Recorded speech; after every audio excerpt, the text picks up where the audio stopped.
We were talking about wrestling's heyday the other day at work, and I said, I got to do a video on this. When I was 12 years old, a kid from Brooklyn moved near my house. His name was Schwavik, and he was the son of Polish immigrants. Now, I love baseball and basketball, but he loved wrestling. I knew nothing about wrestling, but he used to hang out on Saturday mornings until 11 a.m. when he'd go back in the house to watch his wrestling. And at midnight on Saturday nights would be another episode of wrestling on Channel 9, right after Benny Hill.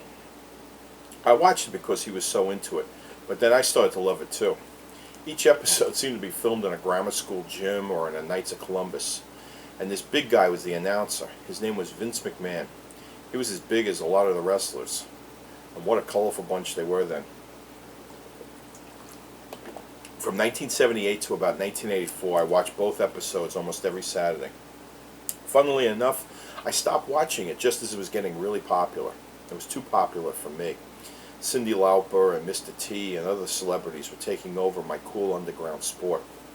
I lost interest and then I went away. I never did see WrestleMania.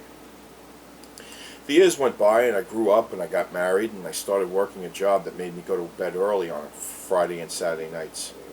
My wife got bored watching regular TV while I was in bed and started watching wrestling late at night.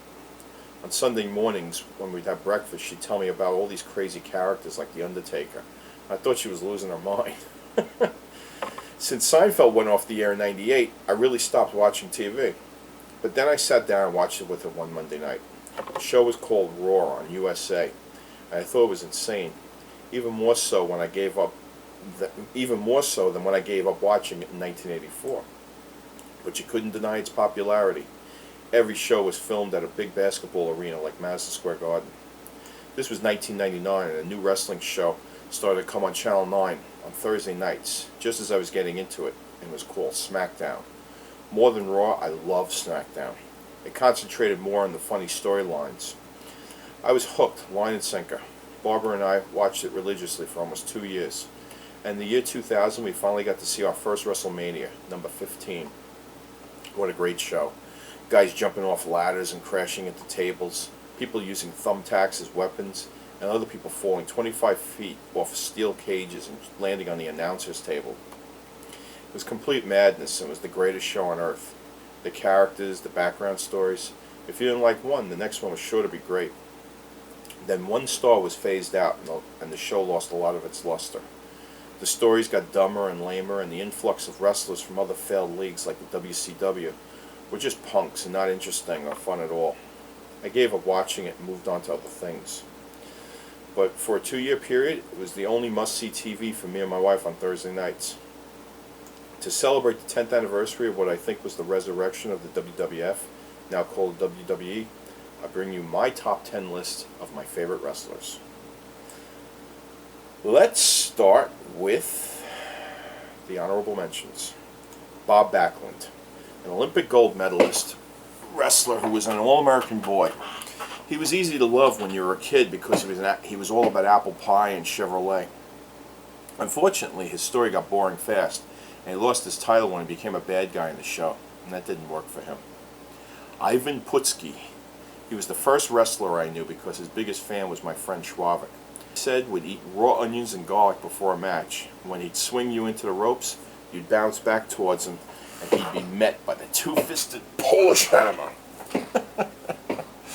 Okay, here we go. Number 10, Andre the Giant. Can someone 7'5" and 500 pounds be cute? He was if he had a big French accent. France's answer to Lou Ferrigno. Number 9, Hulk Hogan. First time I ever saw the Hulk was as Thunderlips in Rocky III. He threw Rocky from the ring into the audience, and while you rooted against him, he had a charisma about him that just made you want to love him. When he reemerged in the WWF, I became a huge fan. Number 8, George the Animal Steele. The guy played a Quasimodo type, but in real life he was supposed to be some kind of genius. Well, I know he was a genius in the ring with his green tongue and biting the turnbuckles. I remember he had a cigarette lighter while I was talking to Mean Gene Oakland one morning, and he kept setting his chest hairs on fire. And his manager, classy Freddie Blassie, kept putting it out with his bare hand. Number 7, Sergeant Slaughter. The sergeant was a bad guy for a long time. A big asshole with a long chin and his nose way up in the air. Until the hostages were taken in Iran and we needed to hate somebody. The Iron Sheik came along. Iran's #1 wrestler and his nemesis became our new hero. Sergeant Slaughter, who would fight for everything decent in America. If only he could save the hostages. Number 6, Rikishi. This big Hawaiian was about 400 pounds, but he'd wear a thong in a ring despite his 30-inch wide butt. When he got you in the corner, he'd sit on your face, and one time he even did it to a girl wrestler. They called it the stink face. It's one of the reasons why I loved wrestling. Number 5, Mick Foley, also known as Mankind and Cactus Jack. So many characters for this man, but my favorite was Mankind with his sock puppet. He didn't have a great build and he didn't have a signature move, so he had to get by on his funny characters and comedy bits, but it worked big time. And the thing he did best was punish his own body with his crazy stunts. He's partly brain damaged now, and I'm not sure it was worth it for him, but people do love and respect that he left it all in the ring. Number 4, the Hardy Boys.